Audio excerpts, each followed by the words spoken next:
నమస్తే, this is Sourya. Welcome to our channel. ఈ రోజు మనతో పాటు సీనియర్ జర్నలిస్ట్ దాము బాలాజీ గారు ఉన్నారు. వారితో మాట్లాడుతున్నాం. నమస్తే సార్. సార్, విజయారెడ్డి గారి ఆత్మహత్య ఏదైతే ఉందో, సో దానికి సంబంధించి ఒక ఇద్దరు వ్యక్తుల్ని పదే పదే చూపిస్తూ ఉన్నాం.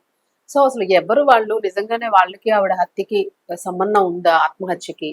అది హత్య, ఆత్మహత్య, అసలు ఏం జరిగింది? ఎందుకంటే వాళ్ళు ట్రాక్ దాటి వెళ్తుంటే ఆయన అట్టే వెళ్ళి మళ్ళీ ఇటువైపు యాంటీ డైరెక్షన్ ఇచ్చాడు. సో అక్కడ ఏం జరిగి ఉండొచ్చు? అండ్ మోర్ ఓవర్ దానిలో గమనిస్తే మీరు అన్నట్టుగా ఆయన బ్యాగ్ తో వెళ్ళాడు, వచ్చేటప్పుడు బ్యాగ్ లేదు ఆయన వెనక. అబ్జర్వ్ చేశారు మీరు కూడా. సో ఏంటి సార్ అసలు ఏం జరిగింది? ఇప్పుడు అంటే దాదాపు ఇప్పటి వరకు మనకి అందుతున్న సమాచారం ప్రకారం ఒక 100 CCTV ఫుటేజీల్ని పోలీసులు పరిశీలించారు. అట్లాగే 200 మందికి పైగా విచారించారు. ఎందుకంటే ఆ టైంలో ప్లాట్ఫామ్స్ మీద ఉన్నవాళ్ళు, రైల్వే స్టేషన్లో ఉన్న వాళ్ళని అందరినీ కూడా వాళ్ళు మ్యాక్సిమం విచారించారు. ఇక్కడ ప్రధానంగా ఇప్పుడు ఒక విషయం వైరల్ అవుతున్నది ఏంటంటే, వాళ్ళ ముగ్గురు ముందెళ్తున్నప్పుడు వెనకాల ఒక బ్యాగ్ తగిలించుకున్న వ్యక్తి వెళ్తున్నాడు. ఇంకొన్ని CCTV ఫుటేజ్ ఇంకొక వ్యక్తి కూడా కనిపిస్తున్నాడు. అంటే వాళ్ళని ఫాలో అవుతున్నాడు ఇతను. ఆ తర్వాత వచ్చినప్పుడు మళ్ళీ బ్యాగ్ లేదు. ఈ అబ్బాయి ఎవరు ఏంటనేది ఆల్రెడీ పోలీసులు అతను విచారించారని చెప్తున్నారు. అతన్ని కొన్ని మీడియా సంస్థలు కాంటాక్ట్ చేస్తే వాళ్ళనే గట్టిగా తిడుతున్నాడు అబ్బాయి అని కూడా మీడియాలో వార్తలు వచ్చాయి. అంటే నేను ఇంటర్వ్యూలో నన్ను అడగడానికి మీరెవరు, అది ఇదని గట్టిగా అంటున్నాడు. మేబీ ఇప్పుడు అతని రోల్ ఉందా లేదో మనకి తెలియనప్పుడు ఖచ్చితంగా అతనికి ఫ్యామిలీస్ ఉంటాయి, అతనికి ఇబ్బందులు ఉంటాయి. ఇప్పుడు అతను బయటకు వచ్చి మాట్లాడాడు అనుకో, జనం ఏం చేస్తారు, ఇతనే అంట కాంట్రవర్సీ అయిపోతుంది. కాబట్టి ఆ అబ్బాయికి బాధ ఉండొచ్చు. అంటే వీళ్ళు ఏదో ఒకటి పట్టుకొని నన్ను నారాజ్ చేస్తున్నాను. మీడియాకి ఏంటంటే ఇప్పుడు ప్రాబ్లం ఏంటంటే, చాలా హత్యల్లో నేను చాలా సార్లు చూస్తున్నాను. హత్యలు జరిగినప్పుడు పోలీసులు వితిన్ 1 వీక్ లేదా 3-4 డేస్ లోపల చెప్పకపోతే విషయాల్ని రకరకాల ఊహాగానాలు వస్తాయి. వాళ్ళు కనీసం ఏదో ఒక పెట్టుకొని ఇప్పటి వరకు జరిగింది ఇది, ఇప్పటి వరకు ఈ ఫుటేజ్ ఉంది, ఇప్పటి వరకు ఇది ఉంది అనే సమాధానాలు చెప్పేయాలి పోలీసులు. వాళ్ళు చెప్పట్లేదు. ఎందుకంటే వాళ్ళకి ఏంటంటే సమగ్రమైన సమాచారం వచ్చినాక ముఖ్యంగా FSL రిపోర్టులు రావాలి. ఎందుకంటే ఫోను, తర్వాత ల్యాప్టాప్, ఇతని ఫోను, భర్త ఫోను, ఇవన్నీ తీసుకున్నారు. వాటినంతా ఇప్పుడు ఇక్కడ వాళ్ళు ఈ లోకల్ పోలీస్ స్టేషన్లో చేయలేరు. ఇప్పుడు మనకు ప్రాబ్లం ఏమంటే, ఇండియాలో పోలీస్ స్టేషన్లు తక్కువ, సైబర్ క్రైమ్కి సైబర్ లేవు, స్టాఫ్ లేరు. రెండోది FSL, ప్రతి జిల్లాకి 2 FSL అంటే ఫోరెన్సిక్ సైన్స్ ల్యాబ్లు జిల్లాకి 2 పెట్టాలని BNS చట్టంలో చెప్పారు. కానీ అది 5 ఏళ్ళు టైం పెట్టుకున్నారు. 5 ఏళ్లలో ఆల్రెడీ 2 ఏళ్ళు అయిపోయింది. ఇప్పటి వరకు అది లేవు. అందుకని మనకి చిన్న ఇది రిపోర్ట్ రావాలన్నా 1-2 నెలలు అయిపోతుంది. ఈ 1-2 నెలల్లో రకరకాల ఊహాగానాలు వచ్చేస్తాయి. ఇప్పుడు మనకి అక్కడ అదేంటి ప్రొద్దుటూరులో జరిగిన హత్యది ఇప్పటి వరకు తేలలేదు ఆ అమ్మాయి విషయం. అంటే పోలీసులు ఏం చేస్తున్నారు మరి? పోలీసులు అంటే వాళ్ళ మీద కూడా రకరకాల ప్రెజర్స్ ఉంటాయి, సిబ్బంది సరిపోరు, వాళ్ళ ప్రాబ్లమ్స్ వాళ్ళకు ఉంటాయి. వాళ్ళని అడిగితే మనకు వాళ్ళ సమస్యలు వాళ్ళు చెప్తారు. మనం పోలీసులను కూడా నిందించడానికి లేదు. కానీ వాళ్ళు చెప్పకపోవడం వల్ల ఏమవుతుందంటే ఊహాగానాలు రకరకాలుగా. మీడియా ఇప్పుడు ఎలా ఉందంటే, ఏదన్నా ఒక విషయం దొరికితే దాని చుట్టూ ఇన్వెస్టిగేషన్ వీళ్ళే చేయాల్సిన పరిస్థితి ఏర్పడింది. ఎందుకంటే పోలీసులు త్వరగా చెప్పట్లేదు కాబట్టి. సో అందుకని పోలీసులు డీటెయిల్ గా కూర్చొని మొత్తం ఇప్పటివరకు ఇన్వెస్టిగేషన్ ఏం చేశాము, ఇప్పటివరకు ఏమేమి తేలింది, ఇంకేమేమి తెలియాల్సి ఉంది, ఇవి కానీ చెప్పేస్తే ఊహాగానాలు ఉండవు. సో ఇప్పుడు ఏం జరుగుతుందంటే, అసలు వాళ్ళది ఆత్మహత్య కాదు, హత్య, వాళ్ళు ఇద్దరే చేశారన్న ఊహాగానాలు పెరిగాయి. ఆ ఇద్దరిలో లక్కీగా అబ్బాయి ముఖం సరిగా కనబడలేదు, లేకపోతే అబ్బాయిని కూడా పట్టుకొని అబ్బాయి డీటెయిల్స్ కూడా వచ్చేసేవి. అప్పటి వరకు రాలేదు. ఇంకొక అతను అయితే డీటెయిల్స్ అసలు కనబడలేదు. సో ఇద్దరు వ్యక్తుల మీద అనుమానం ఉంది అనేది పోలీసులు. ఎందుకంటే పోలీసులు పాయింట్ ఆఫ్ వ్యూలో అందరిని అనుమానించాలి. ఇది నిజంగా ఆత్మహత్యనా, లేకపోతే ఈమె ఏమన్నా బ్లాక్ మెయిల్ చేశారా? ఇప్పుడు అతను ఏమన్నా బ్లాక్ మెయిల్ చేయడం వల్ల ఆమె ఆత్మహత్య చేసుకుందా? ఎందుకంటే ఈ మధ్య కాలంలో బ్లాక్ మెయిల్స్ కూడా బాగా పెరుగుతున్నాయి. లేడీస్ బ్లాక్ మెయిల్ చేస్తున్నారు, జెంట్స్ కూడా చేస్తున్నారు.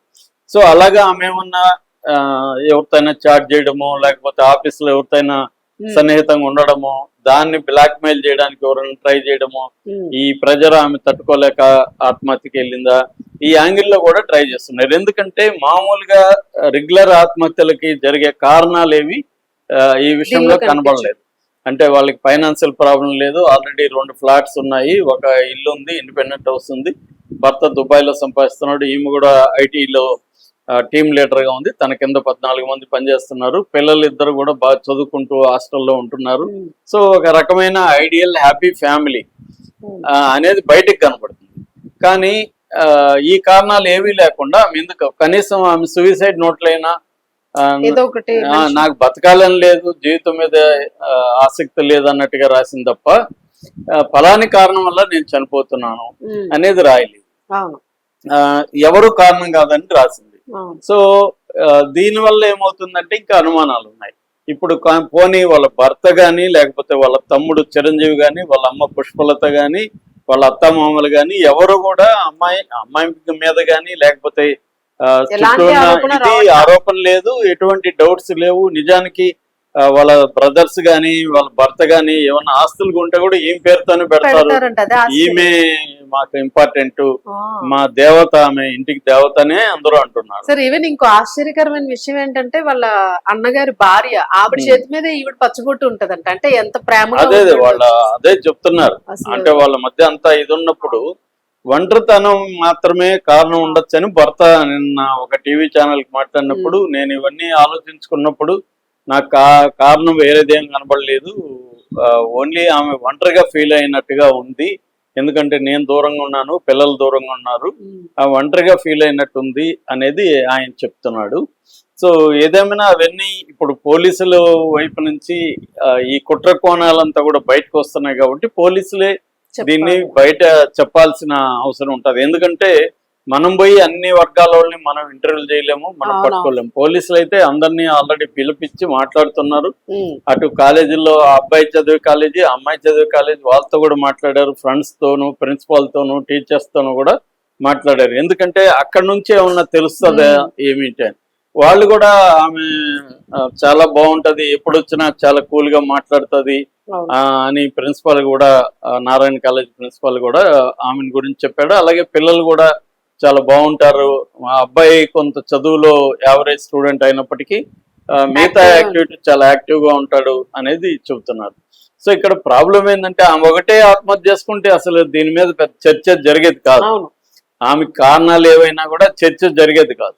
ఇద్దరు టీనేజ్ పిల్లలు, అందులో బాగా యాక్టివ్ గా ఉన్న ఇద్దరు పిల్లలు ఆమె ఏ కారణం లేకుండా తీసుకెళ్లిపోయి ఆమె చంపేసింది అన్న బాధ ఎక్కువ మందికి అదే ఉంది. ఆ పిల్లల్ని ఎందుకు చంపేసింది ఈమె, వాళ్ళెట్లా ఒప్పుకున్నారు అనే ఇదే ఉంది. ఇప్పుడు కాలేజీలో కూడా వాళ్ళ ఫ్రెండ్స్ వాళ్ళంతా కూడా ఈ అబ్బాయి అన్నిటికీ యాక్టివ్గా ఉంటాడు కదా, వాళ్ళ అమ్మ ఒకవేళ ప్రపోజల్ పెడితే దాన్ని అబ్బాయి ఎందుకు కౌంటర్ చేయలేదు, కనీసం టైం తీసుకోవచ్చు, అమ్మ ఆలోచిద్దాం, రేపో ఎల్లుండో చూద్దాము అనొచ్చు. ఇమీడియట్ గా విత్ ఇన్ 6-7 అవర్స్ లో ఎలా కన్విన్స్ అయిపోయి ఇప్పుడు చెప్పింది అనేది తెలియదు, మనకి కారులోనే చెప్పింది అనేది పోలీసులు అనుకుంటున్నారు. అంటే వచ్చేటప్పుడే, ఎందుకంటే వాళ్ళు అడుగుతారు కదా ఎక్కడికి వెళ్తున్నాం, ఎవరో చనిపోయినారని తీసుకొచ్చింది, వాళ్ళు అడుగుతారు కదా.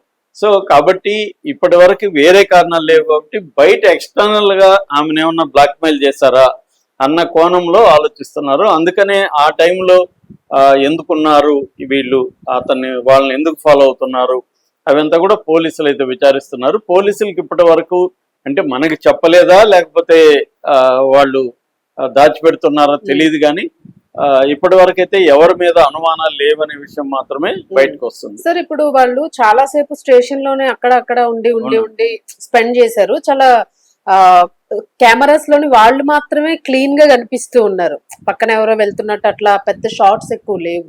సో జనాలు లేరు, పోలీసులు అబ్జర్వ్ చేయడానికి అవకాశం ఉండదు. ప్రాబ్లం అదే, అక్కడ రైల్వే పోలీసులు అంత ఉండరండి. మామూలుగా స్టేషన్ లో చూస్తే ఒకరో ఇద్దరు కంటే, పెద్ద స్టేషన్ తప్ప ఒకరో ఇద్దరు కంటే ఎక్కువ ఉండరు. ఆ ఫుటేజ్ చూసే వాళ్ళు కూడా పెద్దగా ఆ టైంకి పట్టించుకోరు. పోలీస్ రైల్వే పోలీస్ అంత స్టాఫ్ ఉండరు. సో నేను ఒక స్టేషన్ నుంచే రోజు వెళ్తుంటాను వాకింగ్ కి. అక్కడ ఎప్పుడో ఒక పోలీస్ అతను ఉంటాడు, అతను కూడా ఏదో కూర్చొని సెల్ ఫోన్ లో వీడియోలు చూసుకుంటా ఉంటారు, రీల్స్ చూసుకుంటా. సో వాళ్ళే అబ్జర్వ్ చేయరు ఇవి. సో మామూలుగా అయితే ఆ టైంలో జనరల్ గా అయితే రైల్వే స్టేషన్ ఆ టైంలో వీళ్ళు అంతసేపు ఎందుకు తిరుగుతా ఉన్నారు అనేది కానీ ఎవరన్నా కానీ అడిగి చేస్తుంటే కూడా ఇది ఆగి ఉండేదేమో.